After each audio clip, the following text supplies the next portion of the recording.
College in London. I live in Cork, Ireland, and I carry out my research in an Irish context.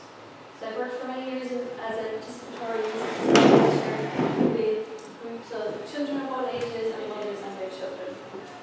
My research is focused on how group singing can affect women during the perinatal period, which starts at conception and continues on until the infant is 12 months old. Although my research involves both mothers and pregnant women, today I'm going to discuss how group singing affects the well-being of mothers and their infants in the first year of life. I will discuss findings from the literature, the methodology used to underpin data collection, details of a pilot study, and some initial results and conclusions. So I'd like to begin by explaining my title, A Method for Mothers. So method is a word in the Irish language Gaeilge. It describes the gathering together of people to carry out a piece of work for the benefit of the individual and the community. It's not just about work, it also describes the strong social and community bonds we develop when we come together to support ourselves and each other.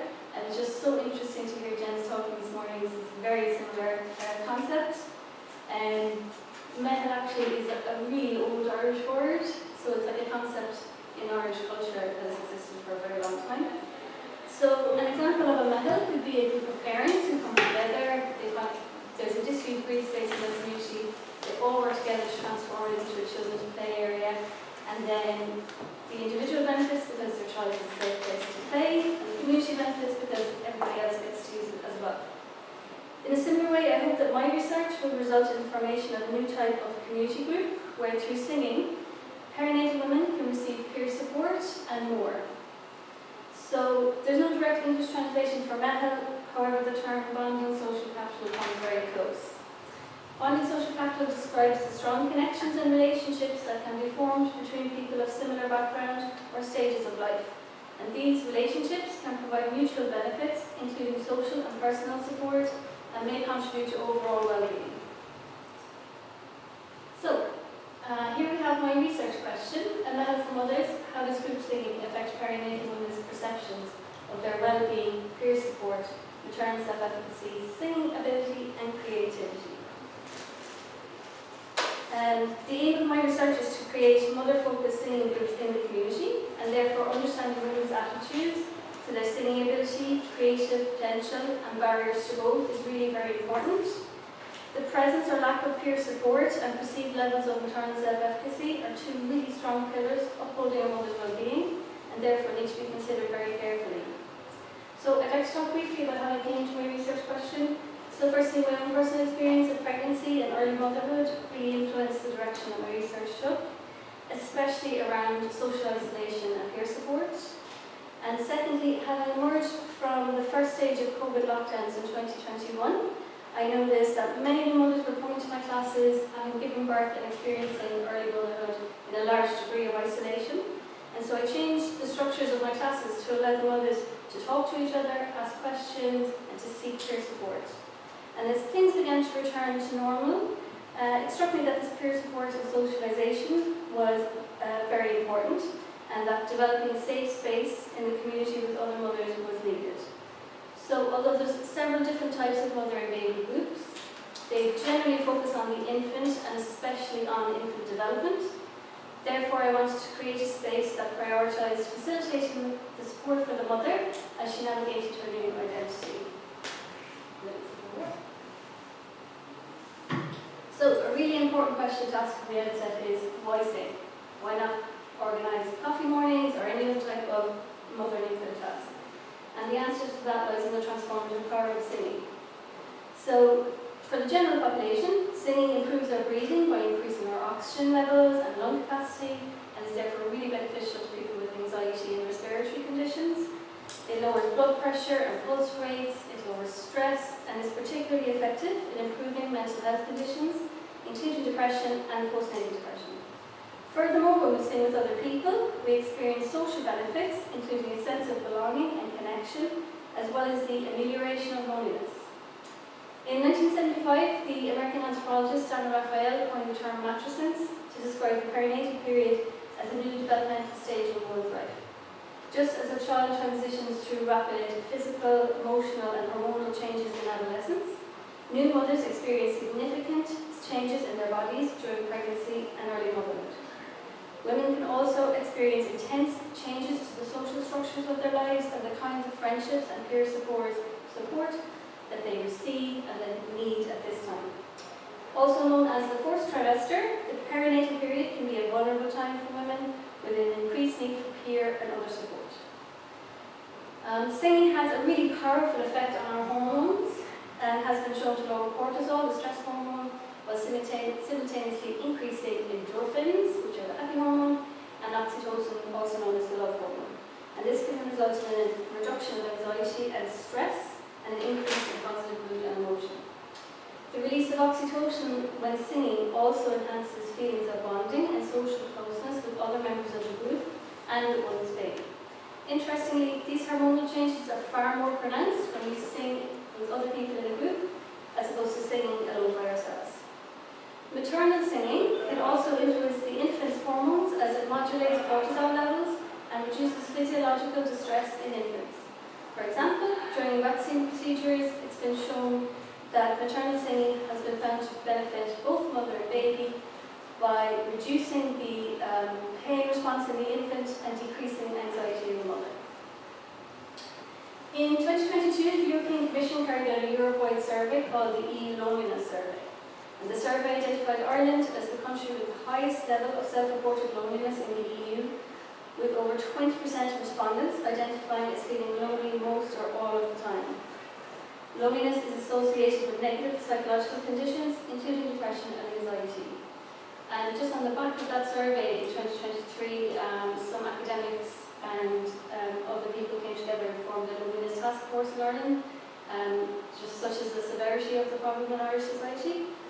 The perinatal period is a time of significant transition for mothers who often report experiencing loneliness and social isolation. This can sometimes lead to the development of postnatal depression, which in Ireland the rates are approximately 10 to 15%. The transition to motherhood can also shift a mother's perception of her own identity. A feeling of dislocation with one's identity and a feeling of being confined to one's home can lead to feelings of loneliness and isolation. However, having social relationships reduces one's chances of experiencing loneliness and depression, and social support can reduce psychological distress, anxiety and depression, and has been found to have a positive effect on a woman's experience as a mother. When it comes to social bonding, singing is very effective at accelerating social connection between strangers when compared to other types of mother-infant groups. And this is known as the icebreaker effect, as participants feel a sense of closeness without the need for personal knowledge of other members of the group. Furthermore, group music and singing classes in the community have been shown to assist mothers by providing a sense of achievement and relaxation, while at the same time affording the individual the opportunity to engage in social bonding. Adults who engage in synchronized music making with other adults also have improved feelings of cooperation and positivity towards other members of the group, increased feelings of belonging and pro-social behaviour, and this is really the mehel I referred to earlier in action. For the mother as an individual, singing can perhaps have its most positive effect on her mood and her mental health. Studies have shown that when compared to other types of mother and infant groups, group singing results in faster and more significant improvements of postnatal depression symptoms. Comparison support refers to the advice and encouragement received from other members of the group who have a similar lived experience. Talking to another mother with lived experience and verbal encouragement from her are two important ways in which mothers can increase their maternal self-efficacy. Mothers who attain high levels of self-efficacy in the early postnatal period have been shown to have better mental health outcomes. The importance of music for babies cannot be overstated. It affects and enhances every stage of their development. Early and consistent exposure to music assists the infant in their social interaction with others, enhances bonding with their parents, and nurtures their musical and linguistic development. So, attunement is the state in which a caregiver takes notice of and aligns with the infant's emotional well-being and can meet the needs of the infant at that time. Mothers can strive to attain attunement with their infants through the complexity and power of the infant's relationship to sound and singing. So it may come as a surprise to learn that infants are born with a sophisticated and critical ear when it comes to sound, music, and singing. In fact, infants are born innately musical. The auditory system of newborn babies is far more advanced than their visual and verbal systems, quite a bit. As a result, music is inbuilt and ready to be interacted with straight from birth. Mothers can use singing and music as a means to engage with their infants socially, modulate their regulation, and engage in care. And live multimodal performance, which is where the infant can both hear and see the singer, are the most effective and most attractive to the infant. The music perception ability of young infants has been shown to be very similar, if not more advanced than adults. In fact, infants are born with the ability to recognize intervals, the distance from one note to another, consonants over dissonance. They can discriminate between major and minor keys, and they are very responsive to rhythm. Furthermore, they also possess a hierarchy of preferred sounds, which I have here. So this is just a diagram I made of it. So it really is very complex. So at the bottom, we have infants prefer speech over non-vocal sounds. Furthermore, they have a preference for happy-sounding speech over neutral speech. More so again, they prefer infant-directed speech over adult-directed speech. Infant-directed speech is also sometimes called motherese, motherese, and it's something that men and women engage with infants. And that's where we typically, motherese has very high, our voice goes go very high and low like that. We smile most of the time when we talk to infants, so that changes the tone of our voice a little more. And we also adjust the volume of our voice a little up and down. So this is much more preferred to them than the way I'm speaking right now. More so again though, infants prefer infant-directed singing over infant-directed speech. Even more so again, when singing to an infant, happy songs are always preferable to sad songs.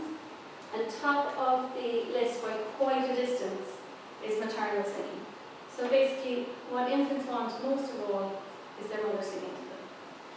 And when engaging in maternal singing, infants also show preference for higher pitch, for play songs. So play songs are like If You're Happy and You Know It, The Wind's on the Bus, these sort of songs.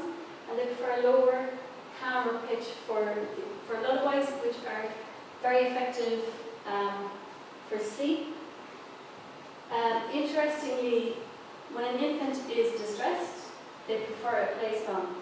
They don't like, generally, they don't like, you think a nice calming lullaby is going to help the sleepy stuff, right? Generally not. They'd much prefer to something really upbeat and tempo.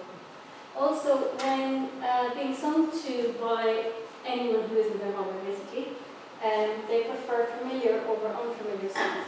So if you were caring for an infant, a niece, say, if you sang the lullaby that their mother sings every night, they're going to respond really well to that, and they're going to really enjoy it. Okay, so I'm just going to talk a little bit about the data collection. So under a pragmatic mixed methodology paradigm, I've used explanatory sequential design to carry out quantitative and qualitative data collection. My research as a whole is underpinned by the everyday creativity paradigm. And everyday creativity basically refers to our ability to create original and meaningful solutions to our everyday problems by utilising our own inherent creativity. So I began the data collection process in January of this year, and I started with an intranet survey, and this was disseminated on social media through parenting forums, pregnancy forums, things like that. So respondents were asked for their views on maternal peer support, self-efficacy, perceptions of singing, well-being, and creativity. So once the questionnaires were analysed, I moved on to some interviews. 4 themes from the questionnaire were identified, which were singing practices, including barriers to singing, perceived loneliness and peer support, meditation practices, and perceptions of creativity. So then I carried out in-person and online interviews. And finally, a randomized controlled trial was carried out with a cohort of mothers and infants in May and June of this year. Okay, so the pilot study took place over 7 weeks. There were 24 mother and infant dyads recruited to take part, and they were randomly assigned to either control or experimental groups. So prior to the study, participants completed a questionnaire where they were just asked again about their perceptions of peer support, singing, self-efficacy and wellbeing, and creativity, So this questionnaire was then repeated post-study. So both groups had access to audio recordings of all materials covered, and every member was invited to join a WhatsApp group with the other members of their study group. Okay, so the control group consisted of 45-minute sessions. The group were offered a more traditional infant-directed singing class, where the emphasis was on the baby's development and overall needs. So the structure of the control group had two aims. One was to teach repertoire to the mothers, and the second was to give them practical guidance on how to use the repertoire with their babies in their daily lives. So I taught them a variety of material like action songs, lullabies, lap bounces, gross motor movement activities, and they were taught and developed over a 7-week period. I also used picture books to demonstrate a different multimodal approach towards singing with the infant. Over the course of the study, the control group learned 23 songs, 13 nursery rhymes, and they learned how to use 3 picture books. The experimental group consisted of 90-minute sessions, and the first 60 minutes of each session was dedicated to singing. Part of the session was spent learning infant-directed songs, nursery rhymes, and picture books in the same way as the control group. The experimental group differed, however, as there was adult-directed singing for the benefit of the mothers as well. So with the mothers, the material included folk songs from around the world, some other popular songs, and I also we went through some songs that would have been that the women knew from their youth. So we did some Backstreet Boys, we did some Cranberries, and a few others like that. So I slowly introduced singing to the mothers group.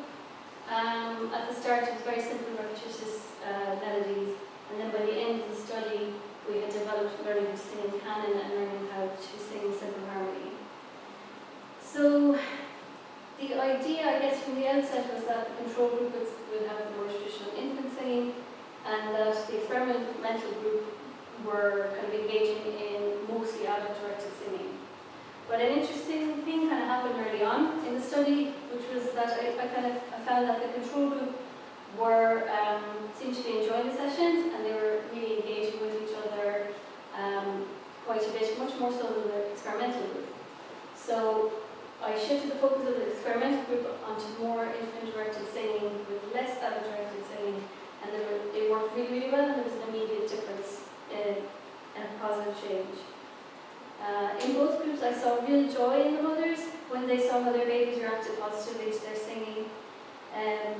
I think this might have been key in the participants actually enjoying the sessions, the adults enjoying it for themselves, but also provided a gateway to socialising with the other mothers in a more natural way. Over the course of the study, the experimental group learned 34 songs, 10 nursery rhymes, and 3 picture books.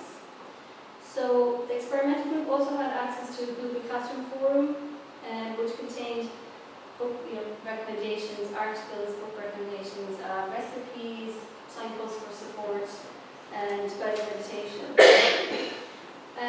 So I'd like to talk about another interesting aspect of the experimental group, which was the use of routine songs. So they're called routine songs because they help the mother to alert her baby to a change in the daily routine. And this can be really effective at reducing distress in infants around certain activities. So I taught the group 4 different types of routine songs. There was like bath time, sleep, nappy changing, and tummy time. So how it works is the mother chooses a particular song from a category, and she sings it just prior to and during its matching activity every time it's being carried out. So for example, a mother is struggling with her baby who really gets very distressed around being bathed. So she chooses the song 5 Little Ducks as the bath time song. She sings the song to the baby as she prepares him for the bath, so as she's undressing, all the way through the actual bath time itself, and while she's drying him off afterwards. And every time, so gradually over time, the baby will learn to associate this song with bath time, and we'll see a reduction in distress around this activity. So finally, the last 30 minutes of each session, the experimental group was spent having coffee and conversation. So basically, I would make some kind of healthy snacks, and the mother would be invited to have tea and coffee, something to eat, and to chat if they wanted to. So the first few weeks were understandably a little bit awkward, as they didn't really know each other, but by the end of it, the routine was well established, and it flowed really, really well, and there was lots of interaction. So I'm still really early on in the data analysis side of things, but I do have some very tentative results.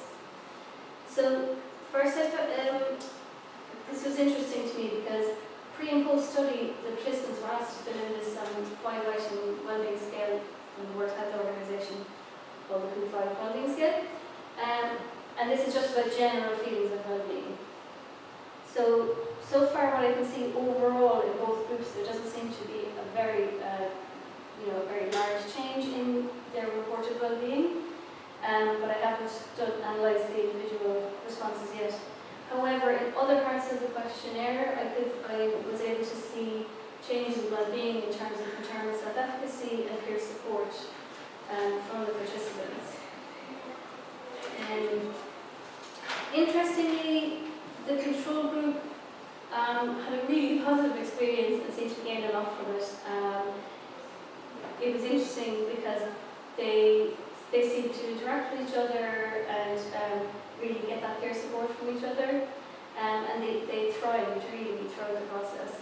In the post-study questionnaire, many reported experiencing significant positive outcomes. So I'm just going to click here. So you just see from here from Megan first in the control group.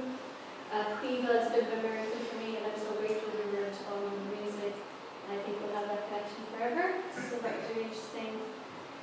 And then just Catherine here, the second quote in the control group.